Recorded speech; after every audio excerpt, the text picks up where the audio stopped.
Mutton কোরমার recipe ছাড়ার সাথে সাথে আমাদের অনেক বন্ধুরা খুস্কার রেসিপি চেয়েছিলেন, তাই অন পাবলিক ডিমান্ড আমরা নিয়ে হাজির হলাম উস্কো খুস্কো রাইস।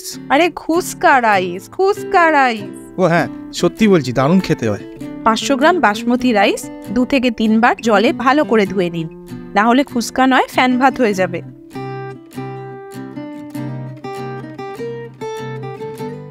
তিরিশ মিনিট পর্যন্ত জলে ডুবিয়ে রাখুন। একদম নিঃশ্বাস নিতে দেবেন না কিন্তু।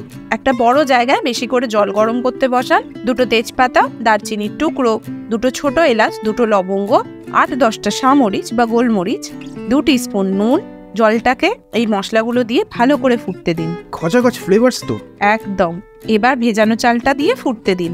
একবার ফুটে উঠলেই আঁচটা মিডিয়াম করুন, খুব কম করবেন না, জাস্ট একটু কমাবেন আঁচটা।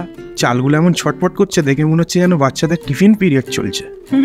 খুব বেশি আঁচে ফুটলে চাল ভেঙে যেতে পারে, তাই জন্যই আঁচটা কমিয়ে দেওয়া। ভাতটা রান্না হলেই ছাঁকনি দিয়ে ছেঁকে নিন, একটা বড় থালায় ছড়িয়ে দিন। সঙ্গে সঙ্গে ভাতটা 95% রান্না করুন, কিন্তু ওভার কুক নয়। একটু হাওয়া খাইয়ে ঠান্ডা করে নিলে খুস্কা রান্নার সময় চাল ভেঙে যাওয়ার ভয় থাকবে না। তুমি আবার কাউকে ভয় পাও নাকি? আমাকে তো পাও না।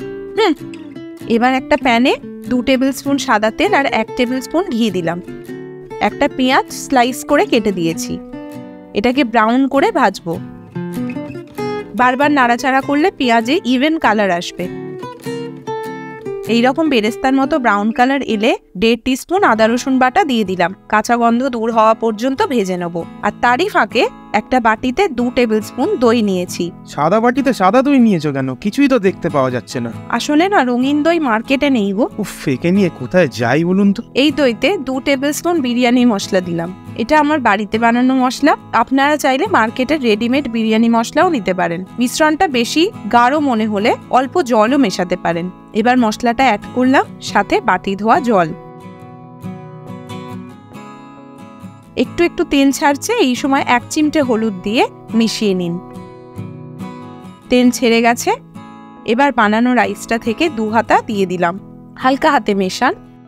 এটা মিক্স হয়ে গেলে আবার একটু রাইস দিন। আমার ভাতে নুনের পরিমাণ একদম ঠিকঠাক হয়েছে, তাই আমি আর নুন দিচ্ছি না। আপনারা ভাতটা খেয়ে দেখবেন, নুন কম হলে এই সময় নুন দিয়ে মিশিয়ে নেবেন।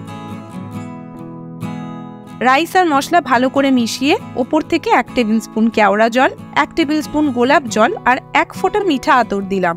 এবার 15 মিনিট ঢাকা দিয়ে আঁচ একদম কমিয়ে ফেলে রাখুন। তারপর আঁচ নিভিয়ে 10 মিনিট স্ট্যান্ডিং টাইম দিতে হবে। তারপরেই গরম গরম সার্ভ করুন। ফাটিয়ে